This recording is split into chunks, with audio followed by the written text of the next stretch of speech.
समय की यात्रा ये एक सच्ची घटना है और उस समय आसपास के गांवों के सारे लोग इस घटना को सुनकर आश्चर्यचकित हो गए थे। बहुत समय पहले की बात है। एक गांव में एक बंसी नाम का किसान रहता था।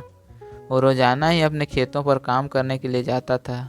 खेत में न जाने कितने ही काम होते हैं, बहुत खून पसीना बहाना पड़ता है, तब कहीं जाकर अच्छी फसल उगती है।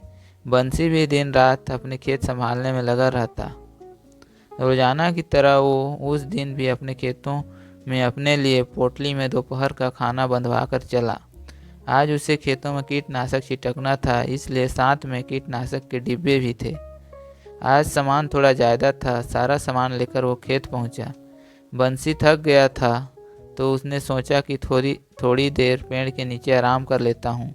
और बंसी वहीं बगल में सारा सामान रख कर अपना गमछा बिछाकर आराम करने लगा। थोड़ी देर बाद न जाने कहाँ से एक काला जहरीला कोबरा आया और बंसी को डस लिया। बंसी ने सांप को जाते हुए देखा लिया। फिर उसने फौरन अपने पैर में कपड़ा बांधा क्योंकि जहर उसे शरीर में न जाए, और हंसिए से काटा हुआ जगह में गहरा चीरा लगाकर खून को बहने दिया। खून तो बह गया, लेकिन अब बंसी को मदहोशी छाने लगी। जहर ने अपना असर शुरू कर दिया था। अब बंसी को कुछ नहीं सूझ रहा था। घर भी कम से कम 2-3 कोस दूर था। अब उसकी नज़र कीटनाशक पर पड़ी। उसने सोचा, तड़प तड़प मरने से अच्छा है कि एक ही बार में ही खात्मा हो जाए। उसने 2 डब्बे कीटनाशक भी पी लिया और सोचा कि घर की ओर जाता हूँ, अगर रास्ते में ही मर गया तो कोई न कोई लाश घर पहुँचा ही देगा। अब उसने घर की पगडंडी पकड़ ली और घर की ओर चला। कुछ देर में वो घर पहुँच गया, लेकिन अब वो अभी तक जिंदा ही था। फिर उसने सारी बात घर वालों को बताई। बेटा बोला, चलो अस्पताल, और पड़ोसी से साइकिल मांगकर दोनों अस्पताल पहुँचे।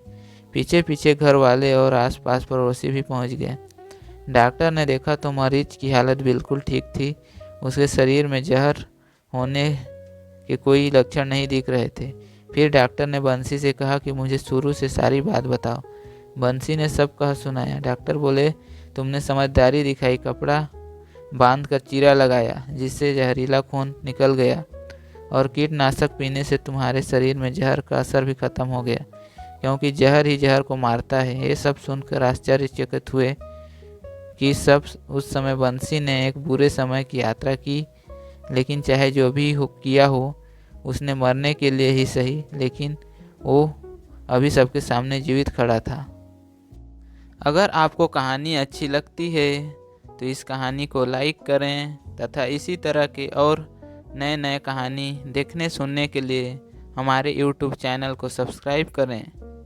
इस कहानी को पूरा देखने के लिए आपको तहे दिल से धन्यवाद।